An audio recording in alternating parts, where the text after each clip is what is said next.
Mass exodus in the Democratic Republic of Congo. Tens of thousands flee the city of Goma, fearing a second volcanic eruption within a week. Authorities say this time it could be much more serious.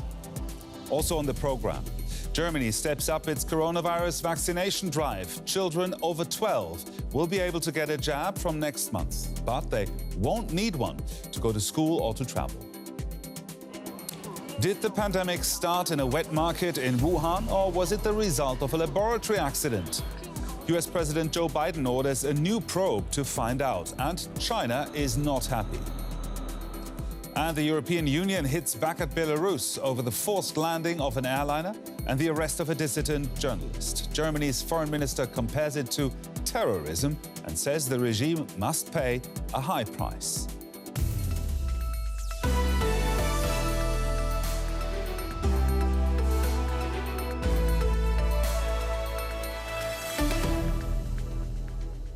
I'm Gerhard Elfers. Welcome to the program. Tens of thousands of people are leaving the city of Goma in the Democratic Republic of Congo, as authorities warn that a nearby volcano could erupt again at any time. Mount Nyiragongo is in the east, close to the border with Rwanda. An eruption last weekend saw lava flow to within a few hundred meters of Goma's outskirts. Authorities fear a second eruption could be much more serious. Clothes, food, mattresses. The residents of the North Kivu region in the Democratic Republic of Congo rushed to pack their most necessary belongings. Mount Nyiragongo could erupt again at any time. Once again, the people of Goma are looking for a safe haven. The governor said on the radio that we have to evacuate Goma and go to nearby Sake, but we don't have an exact destination. We can feel a lot of rumblings. People are being told to leave the city of Goma, otherwise many will die.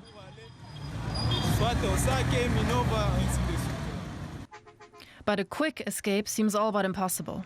The mass exodus has left roads jammed with traffic, so for many, the fastest way out is on foot. Many are headed for neighboring Rwanda. Others are fleeing by boat, among them these orphan children seeking safe harbor on Lake Kivu. Mount Nyiragongo is considered one of the world's most dangerous volcanoes. The eruption last Saturday claimed at least 32 lives. Experts warn this time could be much worse. They fear a so-called limnic eruption could smother the area with carbon dioxide and kill thousands. Well, from Goma, I'm now joined by Omar Aboud. He's the chief of the United Nations peacekeeping mission in Goma. What's the situation on the ground right now? The situation on the ground right now is very tense and very unpredictable. Tens of thousands of Goma inhabitants have left the city, especially the red zone, with about 10 neighborhoods, and they all fled away. Some of them went to neighboring country, crossing the Rwandan border. The majority went all the way west towards an area called Sake.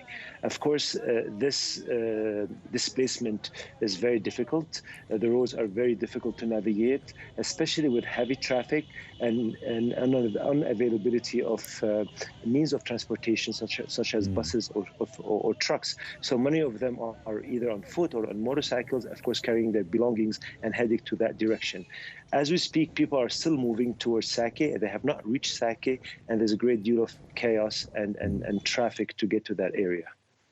Well, given that thousands are fleeing the city, understandably, you are staying. What's your role in this evacuation? What's your part?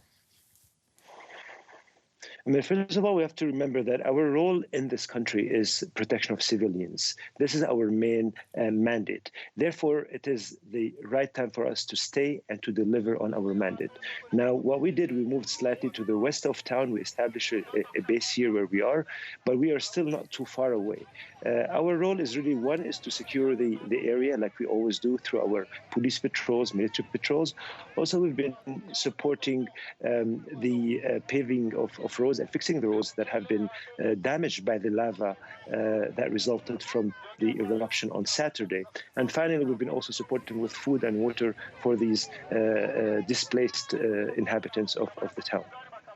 So why is everybody so much more concerned now about this potential eruption than they were about the one that happened on Saturday night? Okay, it's in a way because the one that happened on a Saturday night was a surprise eruption.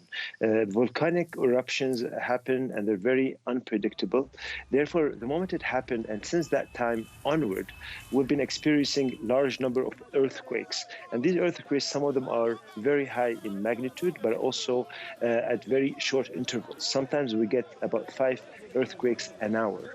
So these earthquakes tend to provoke lava activities and volcanic activities. So the risk of having another lava outburst is higher. And number two, of course, they cause damage to houses and residences and infrastructure. So that also scares the population and really pushes them to seek refuge. Omar Aboud there from the UN in Goma. Thank you and stay safe. Thank you. Germany is to start vaccinating children against the coronavirus from the age of 12. Jabs will be offered starting early next month. Chancellor Angela Merkel announced the policy after talks with regional state leaders. Vaccination is voluntary and is not needed for school or travel. BioNTech, Pfizer and Moderna have applied to regulators to have their vaccines approved for children. Chancellor Merkel outlined how the system will work. As you know, vaccine prioritization will end on June 7th, after which point children and young people will be eligible for a vaccination appointment. They can make one either at a doctor's office or alternatively at one of the vaccination centers.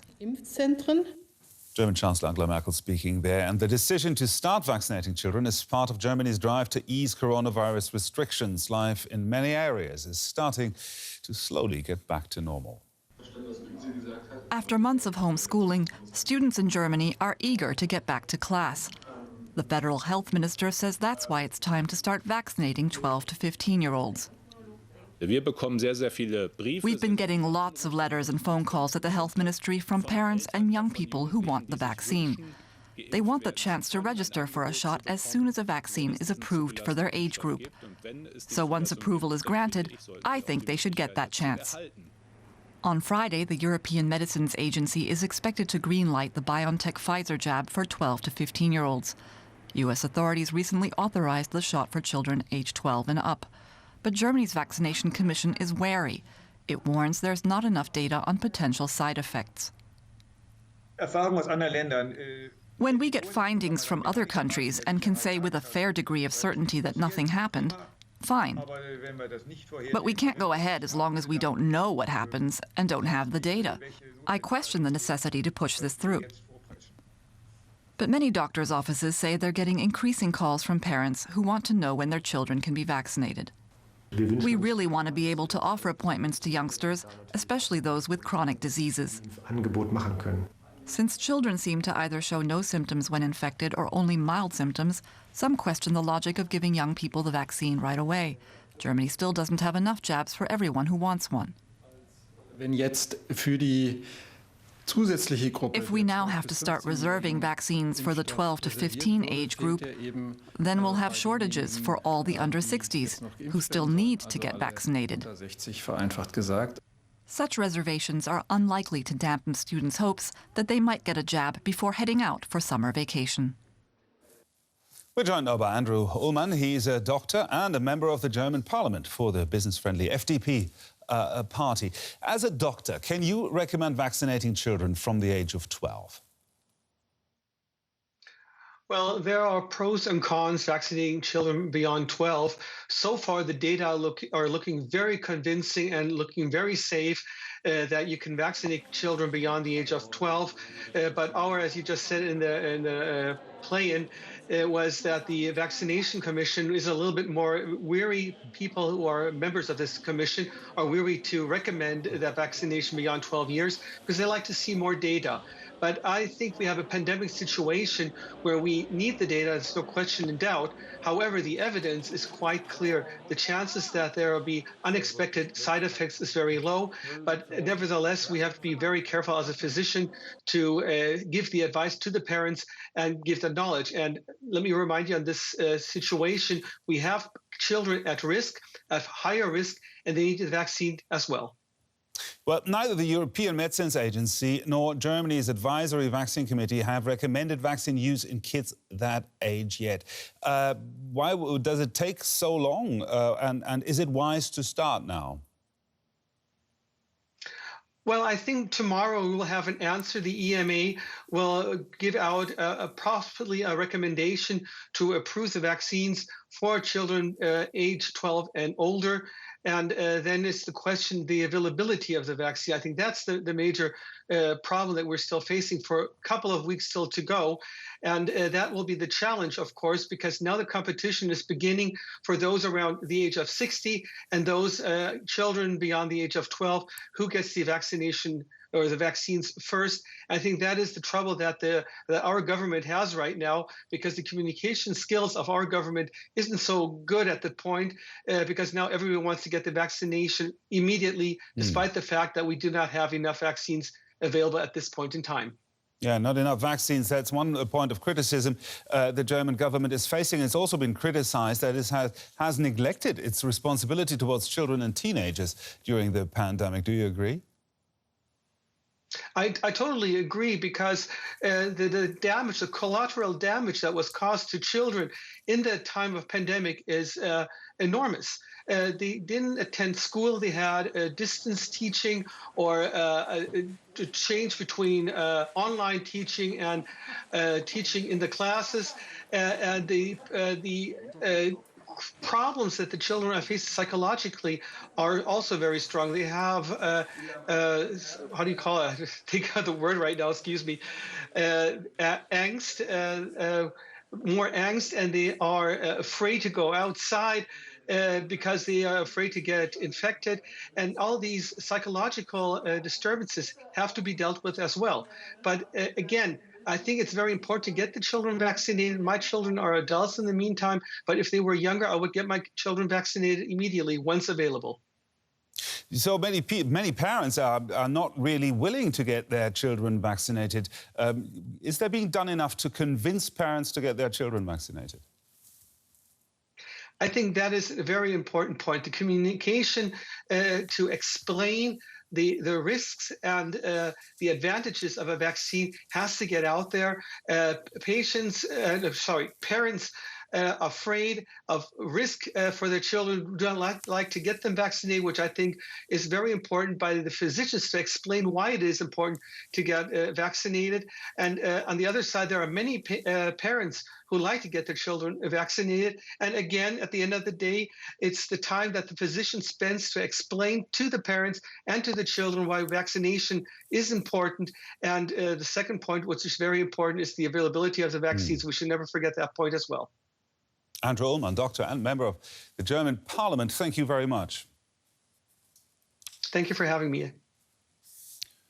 We stay on the subject. US President Joe Biden has ordered a new investigation into the origins of the coronavirus. He's asked his intelligence heads to deliver their findings within 3 months. US agencies are divided over whether the virus emerged from an infected animal or from a laboratory accident. The Wuhan Institute of Virology houses the biggest virus bank in Asia. It's a maximum security biolab. 3 researchers fell ill in November 2019 and were hospitalized with flu-like symptoms, weeks before the first identified case of the COVID-19 outbreak. The Wall Street Journal was the first to publish these new details, quoting a U.S. intelligence report. The hypothesis is that the virus spread to humans after a lab accident. 2 weeks ago, 18 prominent scientists wrote a letter to the journal Science, calling for a new investigation into the origin of COVID-19. Every laboratory in the world, including our very own CDC and high containment laboratories in the United States, they all have had laboratory accidents. Laboratory accidents happen everywhere there are humans. Humans are fallible. So it's absolutely reasonable to think that some other laboratory also had an accident. Not least because the Wuhan Institute studied coronaviruses and their transmission through bats. China has dismissed the lab leak theory. It says reports of 3 sick researchers are a lie and maintains there was 0 infection.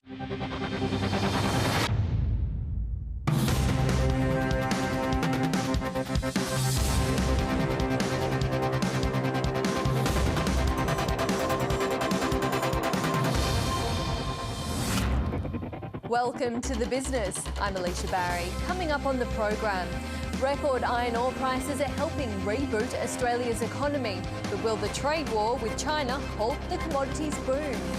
It's critically important that we continue to nurture those strong trading relationships that are so fundamentally important to our economy.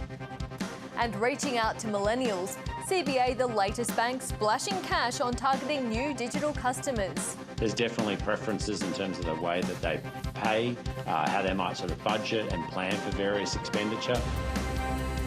Almost 2 billion tonnes of iron ore is used by the world every year to build the cities we live in. Half of it comes from the Pilbara in Western Australia.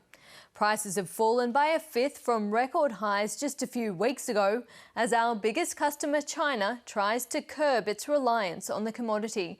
Rachel Papazzoni reports. This is the largest open-cut iron ore mine in the world. BHP has been digging out Australia's most lucrative commodity from Mount Whaleback in the Pilbara since 1968, and it's never been more valuable than now. We've seen record prices, but we've also seen right across the resources sector that the expectation is in this year, in the midst of a world pandemic, we'll break all records for exports. That record price was nudging $240 a tonne about a fortnight ago. Nice timing for BHP, as it's just opened its newest mine, South Flank, 140 kilometres from here. Further up the Great Northern Highway is the biggest producer of Pilbara iron ore, Rio Tinto. Despite the destruction of the Juukan Gorge caves a year ago, it's on track to export as much as 340 million tonnes this year.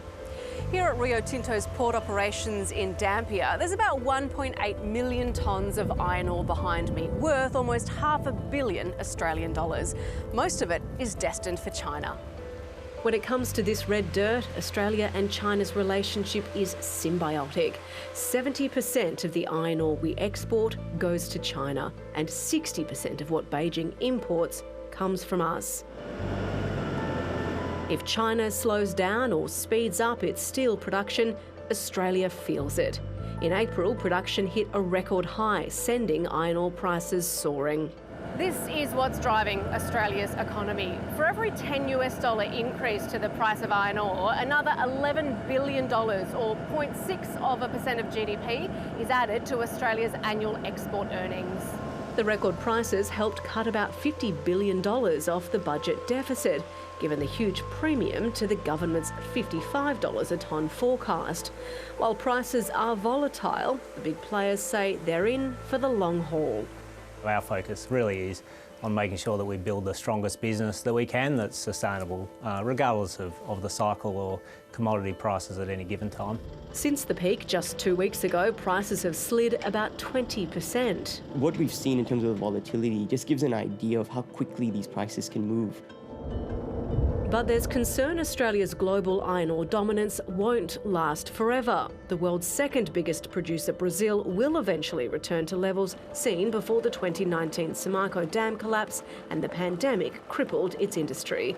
And China's making it clear it wants to curb its reliance on Australia by increasing its own production and using recycled steel. It also has a majority stake in the Simandou site in West Africa, along with partner Rio Tinto. That's tipped to come online within the next decade. We discovered Simandou back in the 90s and continuing to work with our partners in that project to find a creative way of bringing that to market. Yeah, that's actually live feed, obviously. See some of those car dumpers. Mining has come a long way since the first ore was dug out of the Pilbara more than 50 years ago. Fortescue Metals staff in East Perth are controlling trains around the clock as they dump ore at Port Hedland, 1,600 kilometres away. Each of these ore cars is carrying about 140 tonnes of iron ore, worth about $28,000. The whole train is carrying $7 million worth of iron ore, and up to 17 of these come through every 24 hours. Australia's always been a nation that relies on trade, so it's critically important that we continue to nurture those strong trading relationships that are so fundamentally important to our economy. As the producer of almost half of global seaborne iron ore, it won't be easy to knock Australia off top spot. We account for such a large share that to displace Australia would take significant tons. But with iron ore widely tipped to fall closer to $100 by the end of the year, that top spot just won't be worth as much.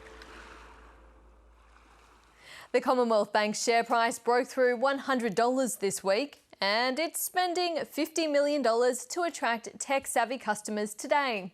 CBA is building on its 5% stake in Kalana with small investments in online shopping group Little Birdie and power retailer Amber Energy. I spoke with the boss, Matt Common, and he says the bank is positioning itself to be a technology business as well as a lender. Increasingly, technology does play an important role in the way we're going to serve our customers and hopefully deliver both better outcomes and more value to our customers. A number of our announcements today are about doing exactly that. Talk to me about the strategy behind it, because you're spending around $50 million on small stakes in a number of new technology companies. Is it just a bet on a number of things in the hope that one takes off? No, it's very much in a couple of particular domains or themes. We see continued innovation in and around payments in particular, and then some of the services that we talked about today are in the process of home buying, making it easier and lower cost for customers to go through the home buying purchase. And some of the investments that we're making are also in the areas of small business, either in hospitality or in healthcare or in just services that help our business customers run their business more effectively. Is CBA playing catch-up here in order to target millennials, compete with the online rivals in the fintech space? I think traditionally we've had a very strong share of new sources of customers, which are younger customers and also people who are relocating to Australia. And so we've retained a very strong share there. But we are also seeing some real differences in the way our customers and younger customers engage with us. We see customers between the ages of 18 to 29 logging into their mobile banking app more than 40 times per month. There's definitely preferences in terms of the way that they pay, how they might sort of budget and plan for various expenditure, and also some of the things that they really value. So we're certainly conscious of those long-term themes. In this low-growth environment, it's pretty hard to increase margins from where they are now. Is that one of the drivers behind this strategy to find new areas of growth? I think they're two quite separate. I mean, as you said, the low interest rate environment does make it very hard for financial institutions, puts a lot of pressure on margins. But we do think it's really important that we're delivering and innovating and making sure that we're building distinct customer propositions, and in this case, integrating a number of different partners so that banking with CBA is better than banking with anyone else. On housing, you've raised your fixed mortgage rates a couple of times now. Are the lowest ever mortgage rates we've seen in the rearview mirror? Well, as you said, I mean, particularly in the 3 and 4 year term fixed rates for home loans for us and a number of other financial institutions, we've seen, modest increases to those rates over the last couple of months, and that's really reflective of interest rate expectations over a reasonable time frame. I think certainly the cash rate, and the Reserve Bank has been very clear about the cash rate staying at a very low level for an extended period of time. It's obviously very hard to imagine that the cash rate's going to be going any lower. In terms of the fixed rates, though, you're not at the mercy of the RBA. Are you going to have to raise them further? Well, we're obviously conscious of any changes to funding costs in the broader market. That's largely one of the key influences on the setting of interest rates that are available through to customers. As I mentioned earlier, I think there's been very modest increases overall, and they're still at historically and very low levels. And so, I mean, we'll deal with that. We review our pricing on a regular basis, and we'll continue to do so. The latest ABS data for March shows that home loan take-up is at record levels, and the surge in that month at least was led by investors. We're in May now. Are you seeing that trend continue? We have seen a slight tick up in investment lending from very, very low levels and well below where the market was accelerating in, say, 2015. As I've said before, I think looking at the level of investor participation over the coming months will be a key indicator about both the rate of credit growth and the impact that it has on house prices. It's something that we look at very closely. You're forecasting 10% growth for the housing market this year. Do you think there's more heat in it than that? In some markets, you would think the market should slow down from, affordability constraints, particularly for, say, first home buyers and owner-occupier. A little to your question earlier about what sort of investment lending, whether there's a pickup. At this stage, our forecast is unchanged. On the lockdown in Victoria, how concerned are you about the business and home loan customers that you have serviced down there? Do you think that they can get through another week of lockdown? Many of the customers that we'd seen there were experiencing much stronger economic conditions more recently, consistent with many other parts of the country. And I think all we can do is hope that this is a short duration lockdown. If there's any temporary support that's required, then we're certainly here to help. Matt Common, we appreciate your time. Thank you. Pleasure. To the markets, and Victoria's 7-day lockdown has dampened investor enthusiasm. Both the main indices ran out of steam to end the day flat. And the Australian dollar is buying around 77.5 US cents. Shareholder warnings have been lobbed at big oil companies for dragging their feet on climate action. A Dutch court has ruled Shell needed to cut emissions faster, and ExxonMobil lost at least 2 board seats to an activist hedge fund over its climate inaction. I spoke with Julia Lee from Berman Invest after the market closed. Julia, a stark warning for big oil companies. What are the implications for listed companies as climate change becomes a real issue for investors?